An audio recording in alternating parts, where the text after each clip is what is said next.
Bonjour, c'est la 34e édition de cette revue de la semaine. La semaine dernière, on n'a pas pu faire la revue parce qu'il y avait vraiment trop de travail pour tout le monde. Il ne faut pas que vous perdiez de vue que c'est très peu de monde qui participe à la réalisation concrète de cette émission. Mais vous avez écrit, vous avez envoyé des messages et même des coups de téléphone pour vous inquiéter. Alors, pas d'inquiétude.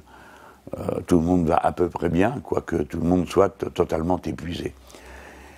Donc on va faire cette revue de la semaine, et puis je pense qu'à la fin de la séquence sur la loi travail, je veux dire sur les ordonnances renversant le code du travail, je pense qu'il sera temps d'arrêter et de faire une pause pour que tous ceux et celles qui font la partie technique de cette émission puissent souffler. Et puis parce que, sans doute, moi, je commencerai à me diriger vers la fin de la session parlementaire, et il est temps que, moi aussi, comme les autres, je me repose après une année pareille, sans pause. Voilà, allez, générique.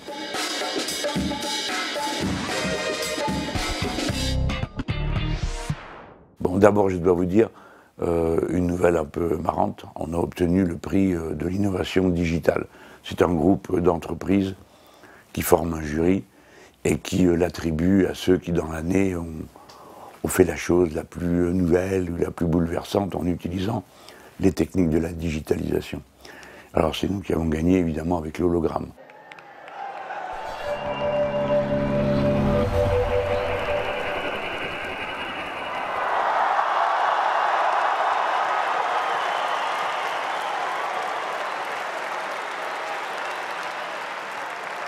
Donc je me suis rendu là-bas pour recevoir mon prix, une espèce de bout de carton, non pas de carton, d'un machin, de la mousse quoi, doré s'il vous plaît. Et j'y suis allé avec les deux entreprises qui ont entouré la réalisation de l'hologramme, c'est-à-dire d'un côté Mediascope, avec sa directrice Sofia Chikirou, et de l'autre côté Videlio, qui lui-même a regroupé 3 entreprises pour assurer tous les aspects techniques. Parce que l'hologramme, c'est une illusion d'optique, ce n'est rien d'autre.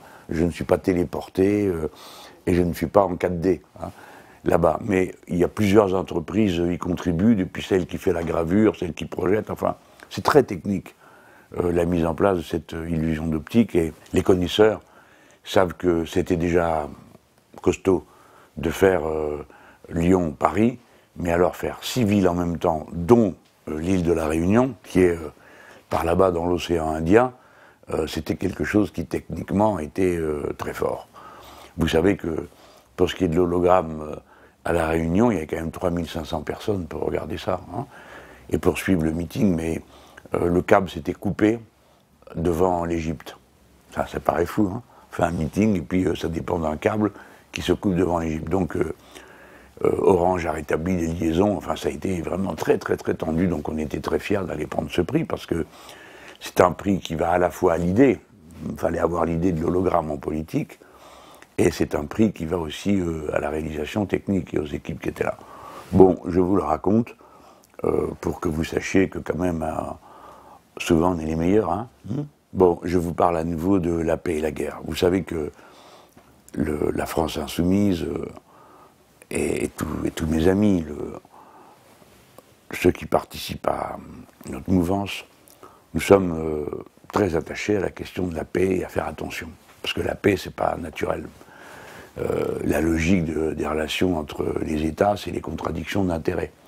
Et soit on les règle par la diplomatie et des organismes internationaux, c'est pour ça qu'on est tellement attaché à l'existence de l'ONU, qui rassemble toutes les nations du monde, et qui est le résultat de l'horreur des guerres mondiales.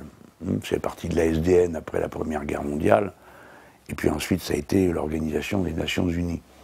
Donc je sais bien qu'il y a toutes sortes de critiques, on peut tout critiquer d'ailleurs, qui peuvent être faites contre l'ONU, mais en attendant, c'est le seul organe dont on dispose, et nous les Français, nous y avons un droit de veto au Conseil de sécurité, donc on a des responsabilités particulières. Et moi je suis très attaché à ce qu'on améliore le fonctionnement de l'ONU, à ce qu'on étende ses domaines, mais pas à ce qu'on la détruise ou qu'on voit d'autres organes s'y substituer sous la domination des puissants de la Terre. Par exemple, le G8, c'est absolument antidémocratique, ce truc, une nation qui décide ce qu'il faut faire, fort heureusement pour nous, ne décide rien. en tout cas rien qui ensuite se réalise. Mais cette espèce de conseil d'administration des grandes puissances, le G20, enfin tout ça, quoi. Toutes ces choses n'ont pas d'existence ONU. De même, l'Organisation mondiale du commerce, c'est un organe complètement extérieur à celui de l'ONU. Et à l'ONU, il y a toutes sortes d'organes très performants, très productifs, ou qui pourraient l'être bien davantage. Par exemple, l'UNESCO, qui s'occupe de culture et d'éducation, dont le siège est à Paris, et dont on ne fait pas grand-chose, hein, alors qu'on pourrait lui donner un rayonnement formidable. Le programme des Nations Unies pour le développement, qui a inventé l'indicateur de développement humain, qui permet de mesurer les performances humaines, hein, de la civilisation humaine dans chaque pays. Donc ça, c'est l'ONU. Alors, une fois que je vous ai dit ça, je viens sur l'actualité. Et je voudrais vraiment que chacun fasse attention à ce qui se passe. Pas écouter la propagande des médias, parce qu'elle est quasiment exclusivement toute orientée du même côté. C'est tout pro-américain, et dans le lobby nord-américain, bon, ce sont les agences de sécurité qui financent les réseaux d'influence pour faire dire les choses d'une manière ou d'une autre. Hein. Je ne suis pas en train de dire que c'est une ficelle, un lien direct, mais enfin, bon, c'est pas très intéressant. Il faut arriver à trouver la vérité en recoupant les informations et en essayant d'aller au-delà des apparences. Et je trouve que les facteurs de guerre sont là, et ils sont dangereux. Par exemple, l'attitude de la Corée du Nord, qui reproduit sans arrêt des provocations contre les États-Unis d'Amérique, ça, c'est pas acceptable. Les essais de tir de missiles balistiques intercontinentaux, c'est-à-dire ce sont des fusées en réalité, qui ont une très longue portée, et on met dedans les charges qu'on veut. Alors il faut être capable de miniaturiser une charge nucléaire, mais apparemment les Coréens du Nord en sont capables. Bien sûr, le dernier tir qu'ils ont fait est très inquiétant. D'abord, c'est une provocation monstrueuse de montrer qu'ils peuvent atteindre l'Alaska. On t'imagine, c'est le territoire des États-Unis. Aucun d'entre nous n'accepterait ça, que quelqu'un se mette à tirer comme ça des missiles vers le territoire national. Donc là, dans le cas bien précis, les États-Unis d'Amérique sont en droit de réagir comme, par exemple, le font les Russes, quand les Américains installent des missiles à portée de tir de la Russie. Hein. Oui. Bon, donc ils sont un peu pris à leur propre piège. Mais ça ne doit pas être une raison suffisante pour nous pour dire « ah bon, on s'en fiche, bien fait pour eux ». Non, pas du tout. On ne peut pas être d'accord avec le fait que la Corée du Nord fasse des essais nucléaires et tire des missiles. D'abord parce que l'armement nucléaire, nous sommes contre. Nous sommes pour réduire puis supprimer l'armement nucléaire qui existe, en commençant par ceux qui en ont le plus, pas par nous les Français, hein, en commençant par ceux qui en ont le plus, et en empêchant les autres d'en avoir. On me dit, mais c'est pas juste, vous l'avez peut-être bien, mais qu'est-ce que ça arrange que d'autres l'aient? Qu'est-ce que ça règle? Qu'est-ce que ça fait avancer? Donc le principe de non-dissémination des armes nucléaires, pour nous, il est fondamental. Voilà, c'est tout. Il y a X pays qui l'ont, on est à peu près une dizaine, et ben ça suffit comme ça. Parce que sinon, vous finissez par les mettre dans la main d'en foutre, quelqu'un qui veut s'en servir comme un moyen de pression, et des fois dans une situation suicidaire pour lui-même. Donc l'attitude de la Corée du Nord n'est pas acceptable. Et bon, le résultat, c'est quand même que c'est une montée des tensions terribles, parce que les Nord-Américains veulent les frapper, ça, tout le monde comprend. Mais tous les gens qui sont autour comprennent qu'ils n'échapperont pas à des tirs de représailles, notamment la Corée du Sud, parce que la Corée du Nord a installé des batteries de missiles qui sont directement tournées sur la Corée du Sud, et puis les Japonais, puisque si les Coréens du Nord ont des missiles balistiques intercontinentaux, ben c'est clair qu'il y en a une partie, c'est pour les Japonais. Donc tout ça, c'est pas bon. L'escalade, la montée comme ça. Alors ça, c'est dans un endroit du monde, mais vous allez voir, le bazar se propage. Peu de gens suivent ce qui se passe entre l'Arabie Saoudite, le Qatar et ses voisins. Pourquoi? Parce que les grandes puissances sont exactement dans la même situation d'embrouille dans laquelle ils se sont trouvés avec les guerres d'Irak et de Syrie. C'est-à-dire que comment arriver à faire la guerre sans nommer l'adversaire? Parce que Daesh, tout ça, c'est des histoires. Ce sont des milices armées au service de puissances régionales. Il n'y a pas de Daesh s'il n'y a pas de Turcs, s'il n'y a pas d'Iraniens, s'il n'y a pas de Qataris, s'il n'y a pas de Saoudiens. Ça n'existe pas. Hein, bon. Donc tous ces gens, on se tape dessus. Et vous vous souvenez peut-être, au début de la guerre de Syrie, on ne comprenait plus rien. La guerre d'Irak et de Syrie, parce que suivant la semaine, les gentils et les méchants changeaient de camp. Hein. Voilà, quand on ne veut pas nommer l'ennemi, ben après on est bien embarrassé. Alors là, c'est la continuation de la même bataille entre les Iraniens, les Turcs et toute une série de puissances régionales. Mais là, c'est en train de dégénérer, parce que il faut bien regarder la suite des événements. Les Saoudiens ont attaqué leurs voisins, les Yéménites, et dans des conditions abominables. Il y a là-bas des morts, une épidémie qui est en train de tuer les gens, il y a la famine, tout ça. Tout ça dans les médias, il n'y en a pas trace. Hein. Là, personne ne parle de ça. Et ces pauvres gens sont en train de subir un martyre. Donc, il y a déjà une guerre entamée par un des protagonistes de la région. Ils ne s'en cachent même pas. Ce sont ces avions, ces bombes, ils tirent sur les hôpitaux, sur tout ce qui bouge. Donc, on doit les prendre au sérieux. Parce qu'ils sont capables de déclencher une guerre chez leurs voisins, d'y rester et de tout détruire. Bon.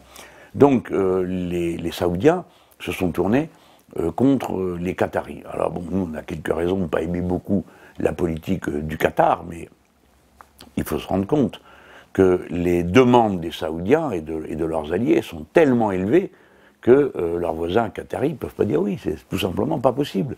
Pourquoi? Parce qu'ils leur coupent toutes les voies d'alimentation, coupent les routes, ils coupent les transmissions, et il leur demande de faire partir les Turcs qui se trouvent là, de supprimer leur chaîne de télévision Al Jazeera, etc., etc. Il y a des choses qui sont la négation pure et simple de la souveraineté d'un État. Un État qui accepte que son voisin dise ben, « tu vas fermer telle chaîne de télévision, puis tu vas arrêter de faire ci, puis tu vas pas fréquenter celui-là », c'est fini, vous n'êtes plus un État souverain. Comme le niveau est très élevé de la demande, on comprend que c'est pour agresser, que c'est pour que les Qataris soient obligés de dire non. Et donc que le choc ait lieu. Ça, c'est très mauvais pour nous, très mauvais. Alors évidemment, là-dedans, les Américains ont un jeu trouble, comme d'habitude. Il faut faire très attention, c'est quand Trump est passé là-bas, il est parti dans un délire contre l'Iran, et du coup, les nobles locaux se sont dit, ben, bonne affaire, les Américains nous protègent, et on va commencer à s'en prendre aux voisins. Parce que le voisin, lui, serait lié à l'Iran. Vous suivez? C'est pas la première fois que les Américains font ça. Ils l'ont fait une fois en disant à Saddam Hussein que les problèmes qu'ils avaient avec leurs voisins, c'était pas leur problème. Ce que Saddam avait analysé comme un feu vert pour aller envahir le Koweït. Il y a quelque temps de ça, c'est Barack Obama qui avait dit au président de l'Irak de l'époque « Votre problème avec les minorités qui ne sont pas d'accord avec vous dans votre pays, c'est pas notre problème. » Et l'autre avait immédiatement interprété ça en disant « feu vert, je tue tout le monde ». Bon, le résultat, ça a donné ce qu'on a aujourd'hui sous les yeux. C'est-à-dire que la minorité chiite a persécuté tous les sunnites d'Irak. Bon, tout ça, je mets des mots de religion, en réalité il s'agit d'autre chose, mais peu importe, c'est pour dire. Voilà. Donc là, cette crispation, ce nouveau foyer de guerre dans cet endroit, c'est trop, ça en fait trop, vous comprenez? Au bout d'un moment, ça devient une espèce d'engrenage. Et ce sont des endroits terrifiants. Au Qatar, il y a une base des Nord-Américains, il y en a quand même 10 000 qui sont là. Les Turcs qui sont, nous les Français, vous avez peut-être oublié, mais on a aussi construit une base là-bas dans le coin. Hein. Bon, on est donc en plein dedans. On leur vend des avions, du matériel, figurez-vous que le service après-vente, c'est nous-mêmes. Hein. Donc c'est encore une zone de tension. Évidemment, il y a l'effet répétition, dernière zone, c'est en Europe, l'escalade avec les Russes. Il faut absolument que ça s'arrête, cette histoire-là. Trump est allé faire le malin en Pologne. Bon, les Polonais, c'est un gouvernement d'extrême droite, exactement comme en Ukraine. Alors, en Ukraine, il y a des nazis, mais en Pologne, ils ne sont pas nazis, mais enfin, il faut voir ce que c'est, quoi. C'est vraiment l'extrême droite. Et Trump y a été. Et c'est là que se trouvent les bases de missiles qui sont censés être des missiles antimissiles pour répondre à l'Iran. Alors plus personne ne comprend rien, qu'est-ce que l'Iran vient faire là-dedans? En attendant, les Russes ont parfaitement compris le message. Ils disent vos missiles sont en état d'atteindre 75% de nos installations. Bon, j'arrête là le tour de la planète, mais ce que je veux vous dire, c'est qu'il y a une escalade. Et que cette escalade est mauvaise, même si elle peut vous paraître exotique et lointaine. Hein. Bon, l'Arabie Saoudite, le Qatar, tout ça, c'est bien loin. La Corée du Nord, oulala, comme c'est loin. Et puis, bon, la Pologne, c'est un peu plus près, mais bon, on se dit tout ça va rester raisonnable. Non, non, les logiques de guerre, c'est jamais raisonnable. C'est des escalades. Et à la fin, on règle les problèmes, on croit qu'on va les régler par la force, c'est-à-dire qu'on casse tout. Et tout ça dans un contexte où tous ces dirigeants se contrefichent de la crise climatique, du changement climatique. Or, le changement climatique, ce n'est pas une crise comme une autre, c'est une crise irréversible. D'accord? On ne peut plus revenir en arrière, on ne peut pas faire rentrer le dentifrice dans le tube, on ne peut pas rembobiner le film, non, ça n'existe pas. Elle est en marche, elle va s'affirmer de plus en plus, et elle va commencer ces dévastations sur la civilisation humaine, qui sont d'ailleurs déjà commencées par les famines, les sécheresses, etc. Mais comme les grands pays sont à l'écart de ces fléaux pour l'instant, ils ont l'impression que ça ne les concerne pas. Bon, ben non, si, ça les concerne. Donc c'est maintenant qu'il faut prendre des décisions. Et qu'est-ce qu'on fait? Ben on n'en prend pas, justement. Et ça a été le cadre, notamment, du plan de M. Hulot. Bon, à l'heure à laquelle je vous parle, j'ai pas eu le temps de tout lire et je ne veux pas faire de procès d'intention. Tout ce qui serait des avancées sera bon à prendre. Mais là, on voit bien qu'on n'est pas dans le bon timing, quoi. On a toutes sortes de conférences qui sont convoquées, très peu de mesures concrètes. Mais admettons même ça. Mais par contre, il faut se prononcer sur les choses qui, elles, sont urgentes.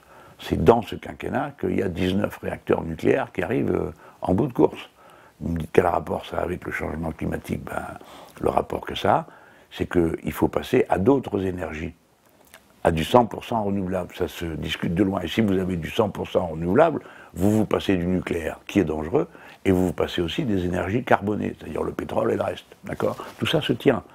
On est vraiment à un moment de l'histoire où il faut penser global.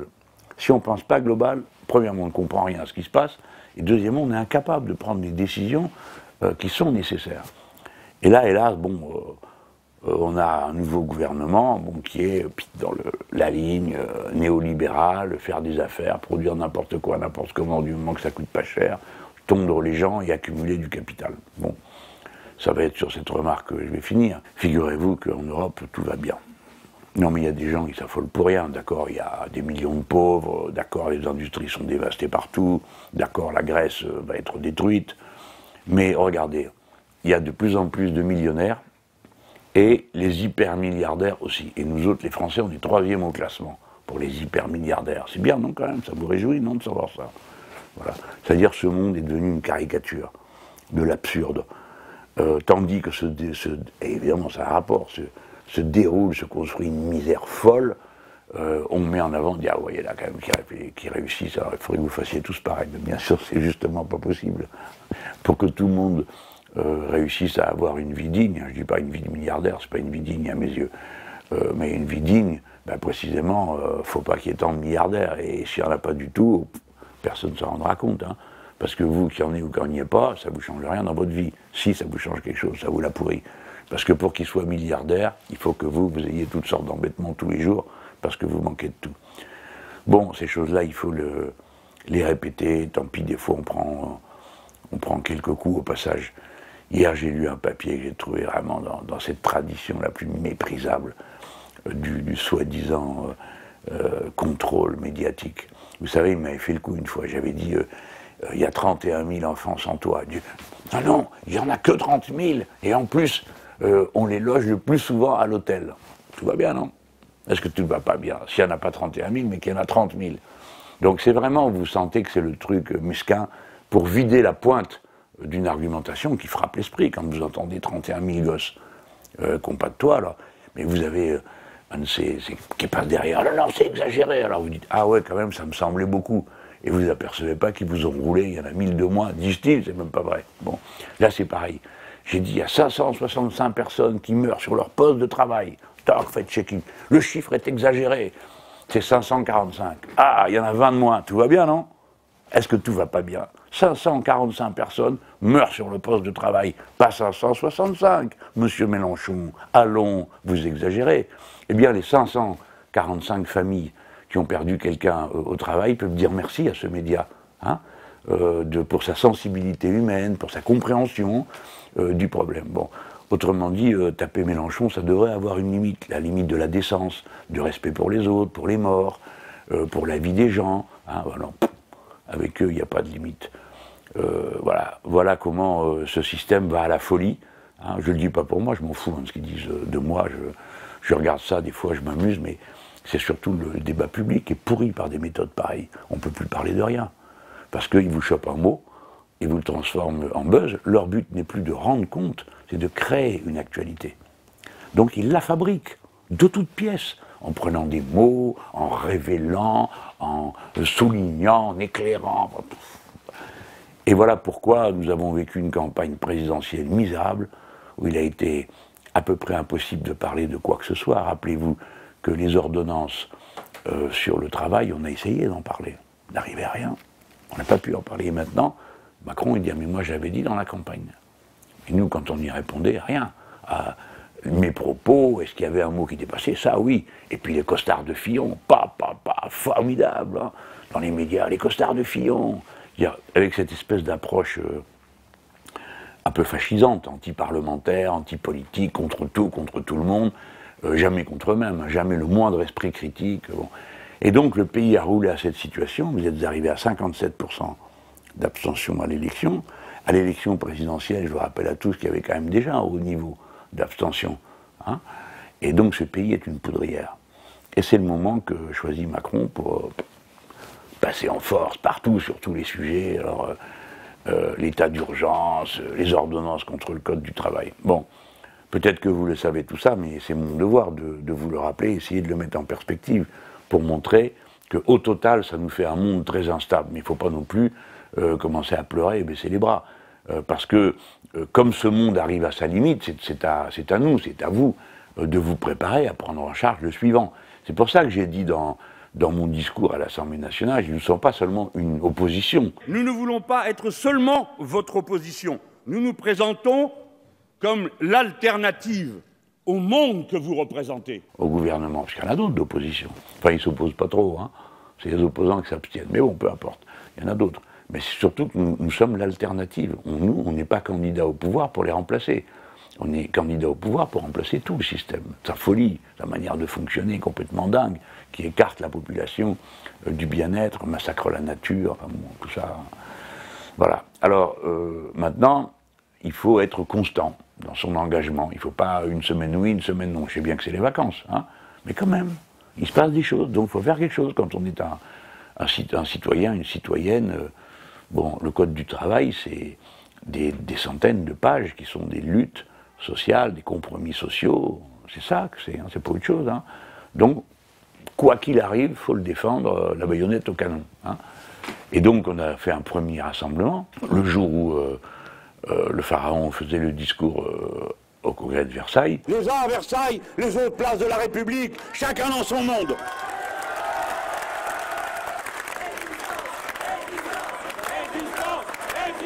Et là, on rappelle le 12 juillet prochain à aller sur les places des villes, des rues, faites quelque chose. Ayez des idées, soyez originaux, rassemblez-vous et parlez parce que c'est nécessaire souvent, mais n'hésitez pas à faire des marches, à jouer de la musique dans la rue, à faire ce qu'il faut pour faire comprendre à nos concitoyens qui suivent ça de loin qu'il y a un problème. Et que le problème, c'est pas juste des gens qui s'engueulent à l'Assemblée nationale, encore qui s'engueulent pas beaucoup. Mais le problème, c'est le fond. C'est que 18 millions de personnes vont rentrer de vacances et découvrir qu'ils ne vivent plus dans les mêmes conditions légales de leur entreprise. C'est ça le sujet. C'est ça le sujet. Et vous avez des gens qui sont des idéologues complètement aveuglés, qui prennent des décisions qui sont folles. Je n'ai pas le temps maintenant de les détailler, mais des décisions que vous pouvez suivre en écoutant le débat, si vous pouvez, hein, si vous avez le temps, sur LCP, les différentes chaînes parlementaires, et la nôtre. Nous aussi, on va mettre en place un système de suivi du débat et d'explication tout le long. Hein.